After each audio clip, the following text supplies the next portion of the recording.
A rigid coat can stop a blade. In a crowded doorway, that same coat can keep you from turning, stepping, or getting back up. How does protection become a trap? Your shoulders catch the frame. Someone behind you shoves.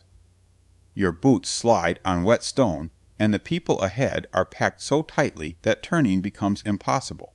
You cannot lower your arms. You cannot see your footing. Every instinct says twist, duck, climb, escape. But the protection around your body moves too slowly, and the bodies around you leave no room for it to move at all. Then one person falls. A second stumbles over him. The doorway narrows into a crush of metal, mud, and breathless panic. What was meant to keep you alive now pins you against the ground. And when the weight of the crowd presses down, strength stops being enough. That nightmare was not a thought experiment. It happened to men who had spent fortunes preparing for war, men trained to fight from horseback and stand beneath banners. On one cold morning their greatest protection became the thing they could not escape. Before dawn, a French knight woke beneath a dripping canopy, his armor laid beside him like the shell of some enormous animal. Rain tapped against the leather tent walls. Around him, servants tightened straps, checked buckles, and wiped mud from the joints of his greaves. He had worn this harness for years. It had carried him through smaller fights and turned his body into a moving fortress. Today, beneath the white banner of France, it would carry him to victory. He believed that because everyone around him believed it. The army was vast. Banners crowded the wet morning air, each one bearing a lion, a fleur-de-lis, a cross, or some ancient family mark. Dukes and counts stood among thousands of knights, their armor flashing whenever the clouds opened. Behind them waited servants, archers, horses, and wagons packed along the narrow ground. He looked toward the English position. The enemy seemed distant, hidden beyond the rain and the bare branches. Between the two armies ran a strip of churned earth bordered by woods. It was not broad enough for the army gathered behind him. He saw that much. Then a trumpet sounded, and the men around him began to move. At first the advance felt orderly. Shields bumped against shoulders, swords knocked against scabbards. Mud sucked at boots and horses' hooves. He lowered his visor, and the world narrowed to a slit of gray daylight. He could hear his own breathing, loud and hot inside the helmet. A man ahead slipped hard onto one knee.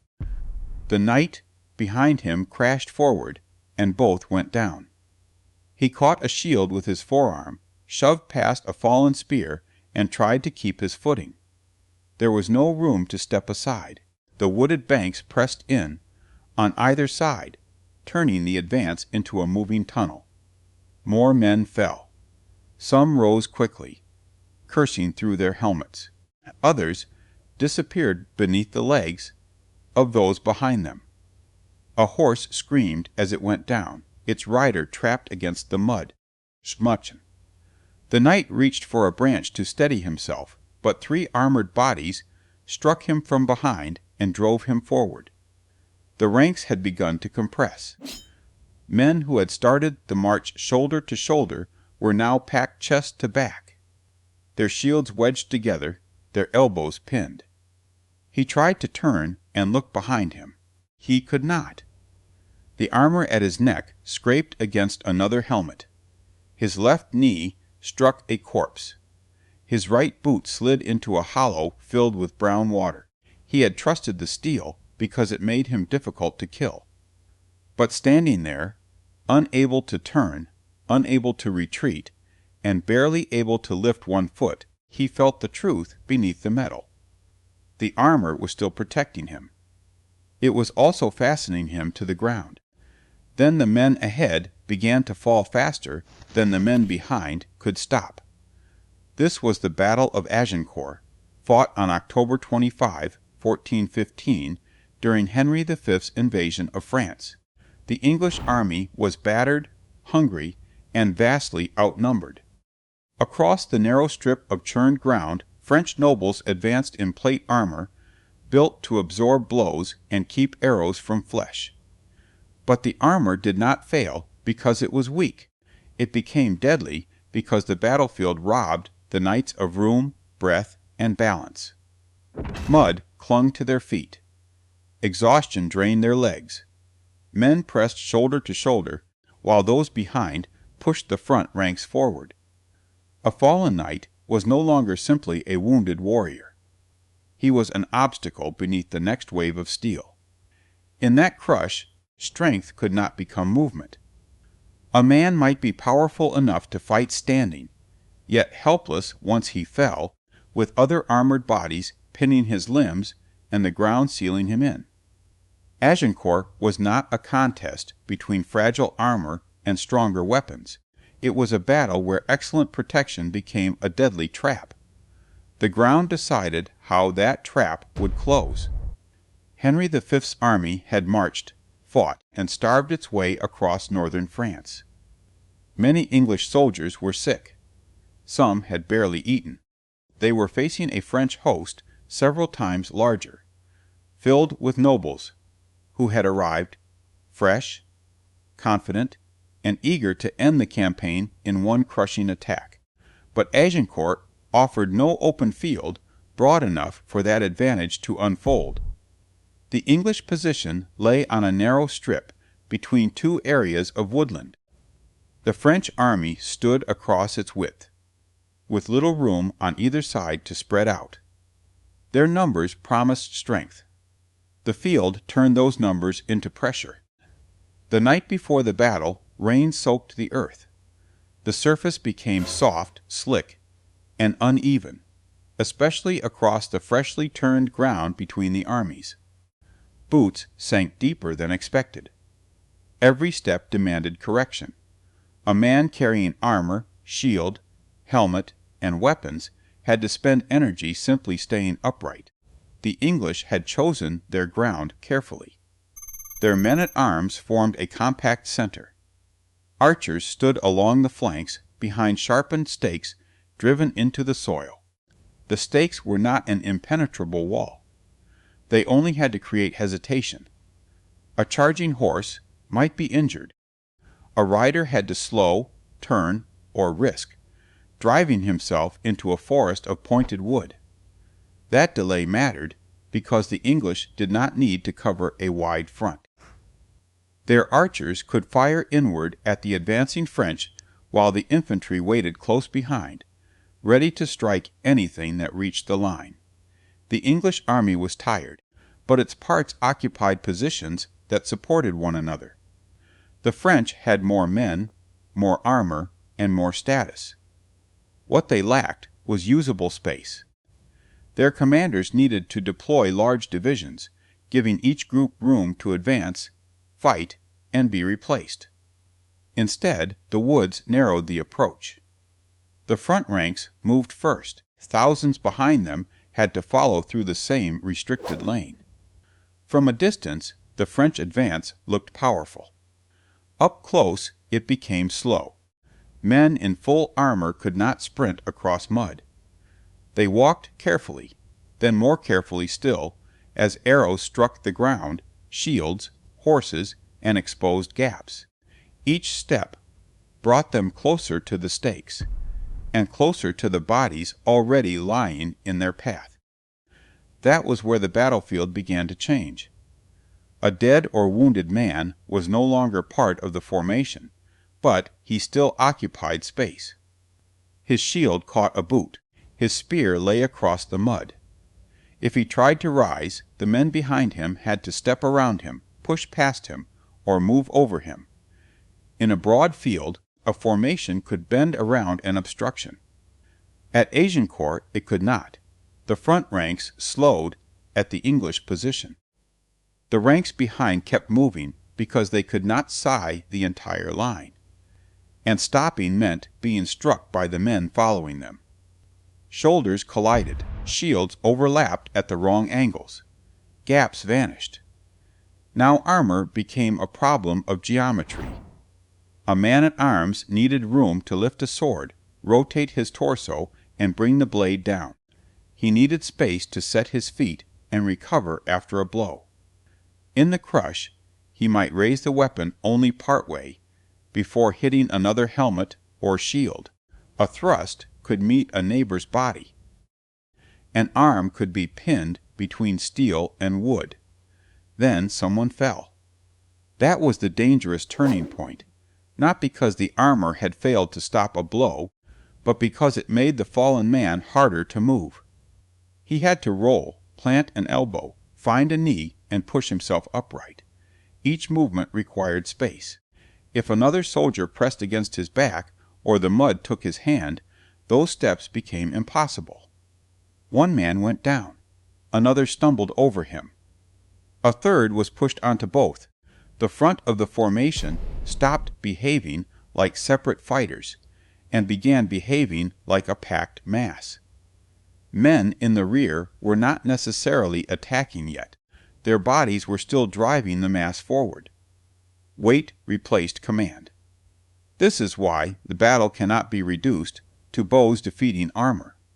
The English arrows caused pain, disorder, and losses.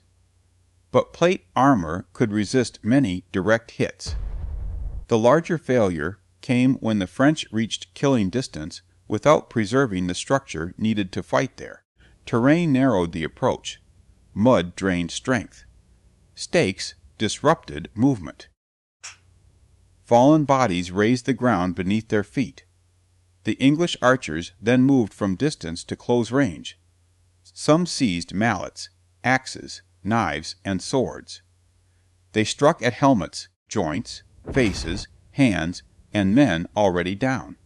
They did not need to defeat every French noble in a clean duel.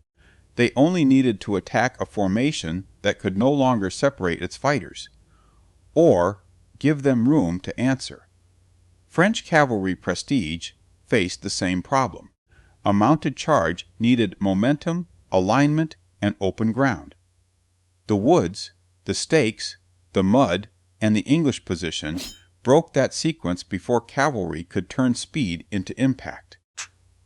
The French had excellent individual protection, but no breastplate could repair a jammed formation.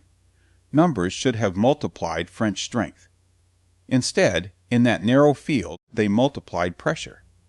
Every additional rank added force from behind, but not space in front. Every man made it harder for those ahead to turn, retreat, or rise. The army's size became a burden carried by its leading ranks.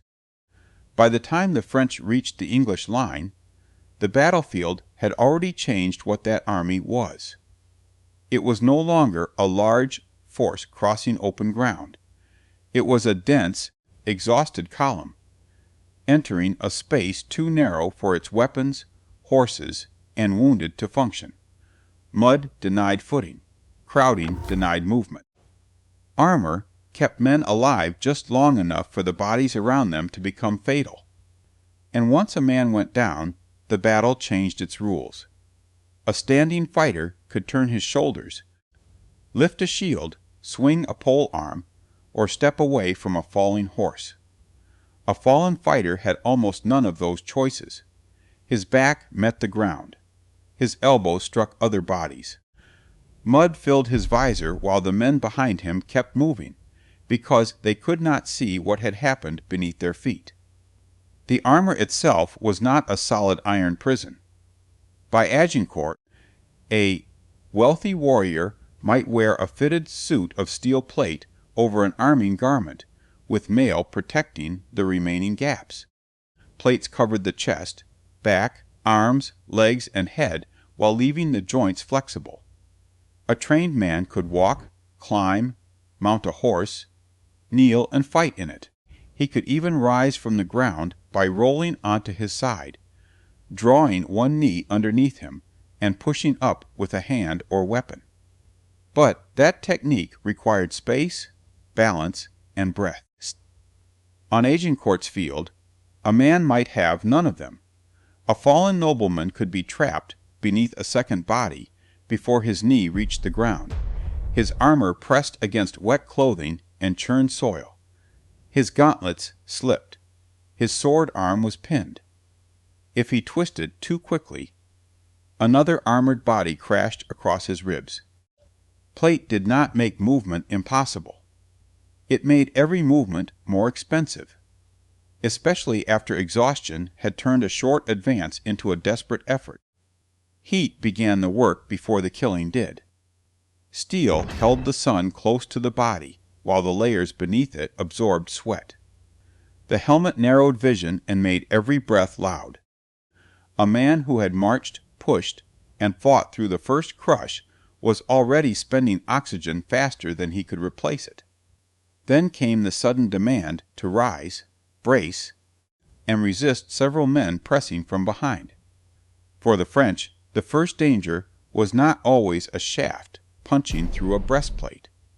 English arrows could strike horses, faces, hands, feet, and the less protected areas around the body. They battered helmets, forced men to lower their heads, and made horses rear or collapse. Even when plate turned a point aside, the noise and shock broke rhythm.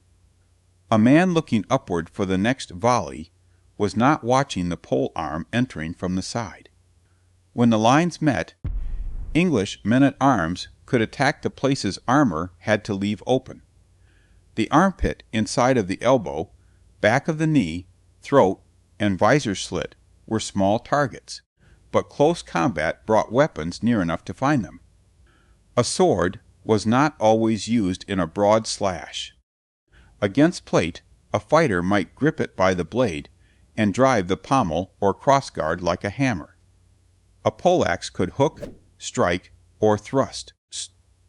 A short dagger could be pushed into a gap after a man had been knocked down. That was the moment when armor became a terrible advantage for the attacker. The plates stopped glancing blows, but they also revealed exactly where the body was enclosed and where it was not. A man on his back could not easily defend his throat while keeping both hands free. If his visor was forced open, the fight could end in seconds. The dagger did not need to defeat the whole suit. It only needed to reach flesh once. Then the crushing force arrived from behind. French formations did not contain isolated warriors. They contained men packed shoulder to shoulder, with more men pressing into them from the rear. When the front rank stumbled, those behind could not stop at once. Their momentum traveled through the column. A fallen man became a low obstacle. Then a second man landed on him. Then a third. Men who wanted to help could not bend down without losing their own balance. Men who wanted to retreat had nowhere to step. A fictional French nobleman named Pierre might have entered the field, believing his armor had settled the question of danger. He felt the plates lock around his chest. So much of motion. He saw the banners of his companions, and heard the confidence of men who had paid for the finest equipment money could buy. When the arrows came, he lowered his head and trusted the steel. When the first bodies fell, he expected the line behind him to carry him forward. Then Pierre slipped. One knee struck the mud. Someone's boot drove into his thigh. He reached for the ground and found a corpse. His visor twisted sideways, showing him only a strip of gray sky and the underside of another man's shield. He tried to rise, but the bodies behind him pressed forward. His confidence did not vanish because his armor had failed. It vanished because the armor had kept him alive inside a space where he could no longer move. That is the part later paintings often simplify. Knights did not routinely collapse like helpless metal statues, and English soldiers did not stroll through an army of motionless victims. Many armored men fought hard, rose when they had room, and survived the encounter. But in a compressed melee, a few seconds of lost balance could become irreversible. The difference between a trained recovery and a fatal fall, was not strength alone. It was whether the man had ground beneath his knee, air around his arms, and a clear path for his next breath. Elite status could make that danger worse. The most heavily armed nobles were concentrated near the front, where honor, command, and aggression placed them in the fiercest contact. Their armor marked them as valuable prisoners. Their banners and household retainers drew even more men toward the same struggle. And, because a great lord remained visible, the men behind him had a reason to keep advancing, even when the front rank had become an immovable knot. So the battlefield did not defeat the strongest men by making them weak. It turned their strength into pressure, their armor into heat and weight, and their forward courage into one more force pushing them toward the ground. A man could survive the arrow, the sword, and the first fall. What he could not survive was the army arriving behind him. By the time the news reached the French camp, Agincourt was no longer only a lost battle. It was a missing government. The French army had gathered around its great names. At its front stood Charles d'Albret, Constable of France, and Jean de Boucicaut, the Marshal. Nearby were princes, dukes, counts, and heirs to some of the richest families in the kingdom. When the lanes became a crush of fallen men, that command structure vanished into the mud. Charles d'Albret was dead. So was John, Duke of Alençon, who had fought close to the king's family. Edward, Duke of Bar, Antoine, Duke of Brabant, and a long list of counts and lords were also gone. Boucicaut was captured. Others had fled before the fighting had properly ended. This was not simply a collection of aristocrats losing their lives. These men carried offices, alliances, estates, military experience, and claims that connected half of France. Their deaths left commands empty and families scrambling to protect their lands. A lord who should have been planning the next campaign had to be buried. A son who expected to inherit a title now inherited a war. The shock traveled faster than any official report. In towns and castles, people learned that an army many times larger than Henry's had been broken by a force exhausted from its march. The French had possessed the banners, the horses, the armor, and the confidence of men who believed the English were already trapped. Yet the field had produced a scene no ceremony could disguise. French nobles captured in groups, French princes dead, and the English king still standing among a battered remnant. Henry understood the power of that image. He had landed in Normandy with a claim to the French crown and an army too small to hold a kingdom by force. Agincourt did not give him France. It gave him a story every court in Europe had to take seriously. The English army was wounded, hungry, and reduced. Many soldiers had died on the march or in the battle. Disease was a threat. The treasury was strained.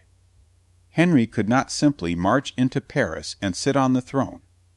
But when a king defeats an army led by the highest men in another kingdom, every negotiation changes shape.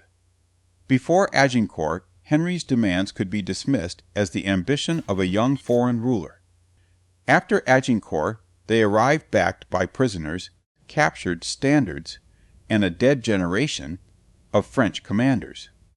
Noble families, who had lost fathers and sons, could not treat the English claim as distant theater. The defeat had entered their marriages, inheritances, and private debts. France was already divided against itself. The Armagnac faction supported the royal government and the Dauphin, Charles, while the Burgundians challenged their rivals for control of the court. Agincourt deepened that fracture. With so many leading commanders gone or imprisoned, the struggle over who could speak for France became sharper. Henry did not create the civil conflict. He stepped into it just as the men who had once guarded the old order were being removed. Charles VI, the French king, could disappear into episodes of severe mental illness for days or weeks at a time. Each absence left the court staring at the same dangerous question: who would rule when the king could not? His son, the Dauphin Charles, represented one answer. Henry so represented another.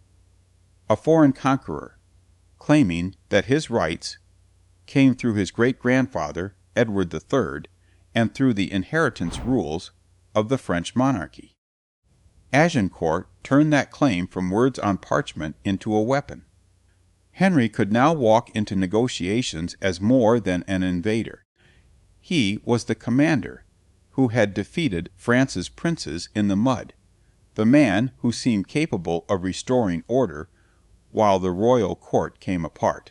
Many French people rejected his claim, but a battlefield victory had given it a voice that legal arguments alone could never provide. For years, Henry alternated between campaigns and negotiations. His forces captured towns, tightened their hold on Normandy, and returned again and again to the question of recognition. The road led to the Treaty of Troyes in 1420. Charles VI agreed to name Henry his heir and regent of France during the king's lifetime. Henry would also marry Catherine of Valois, Charles's daughter, joining the two royal houses in a union designed to make conquest look like succession. The treaty disinherited the Dauphin Charles and presented Henry as the future ruler of both England and France. On paper, Agincourt looked like the first move in a new political order. Men who had been unable to rise from the mud had helped create the foundation for one man to claim two crowns. But a signed treaty could not make a distant town open its gates. Henry still needed armies to enforce the settlement. Large parts of France rejected it. The Dauphin continued to resist from territory under his control, and the Burgundian alliance that had helped Henry could change with the next crisis.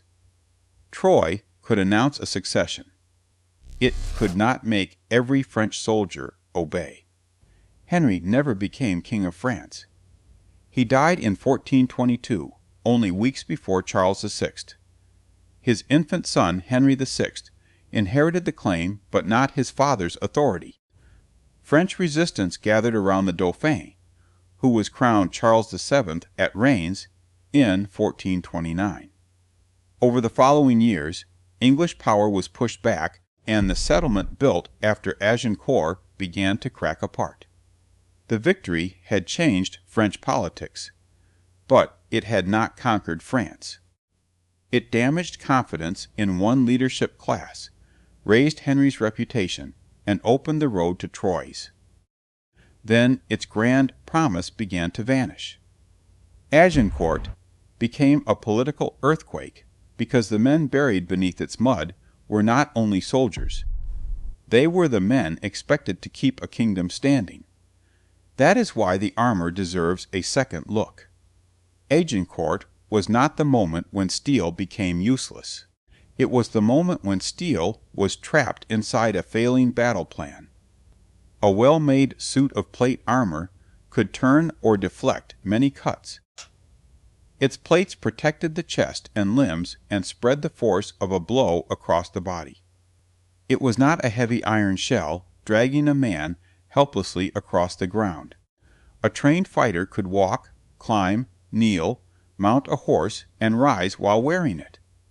The weight was real, but it was distributed across the body like a loaded pack held close to the spine. In an open field, with room to move, that protection could keep a professional soldier alive, long after an unarmored opponent had been forced out of the fight. The armor was doing its job. The French disaster came from everything around it. Their army advanced through a narrow, churned corridor between woods. Rain had softened the earth. The front ranks struggled forward while men behind them pressed into the same shrinking space. The first attack did not clear a path. it made the path worse. Then came the fallen. A man knocked down in open ground could roll aside, find his feet, and rejoin his unit. At Agincourt he might land beneath another body, lose his weapon, or feel his elbows pinned against the earth. Each wave added weight to the mass. Every pause drained strength. Shouts and sudden movements sent panic through men who could barely see what was happening around them. The French had more soldiers, but numbers mattered. Only if those soldiers could reach the enemy, use their weapons, and rotate through the fight. Their formation could do none of those things. The English, standing behind sharpened stakes and firing from firmer positions, did not need to defeat every armored man in a clean contest. They needed to keep the pressure on until the crowd in front of them broke apart. An archer did not have to prove that a bow was stronger than plate. He only had to keep a man trapped long enough for mud, bodies, exhaustion, and panic to do the rest. Armor remained valuable. But the battlefield had stripped away the conditions that allowed its value to appear. Space had vanished. Mobility had collapsed. Command had lost control, and exhausted men had no room to recover between attacks. Protection had not betrayed the French knights. It had preserved many of them inside a place where survival itself became difficult to use. The armor worked, but the battle around it no longer did. That distinction reaches far beyond Agincourt. A helmet protects only if its wearer can see, breathe, hear an order, and move away from danger. A seatbelt can save a life in a crash, yet a jammed door can turn the same vehicle into a cage. Body armor can stop a bullet, while heat, weight, or a crowded corridor leaves the person too slow to escape the next threat. Modern soldiers train around that contradiction.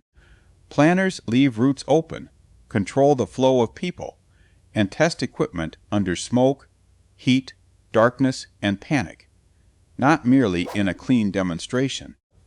Disaster crews face the same problem when barriers, respirators, masks, or protective suits turn a narrow exit into a bottleneck. At Agincourt, the armor did not suddenly become weak.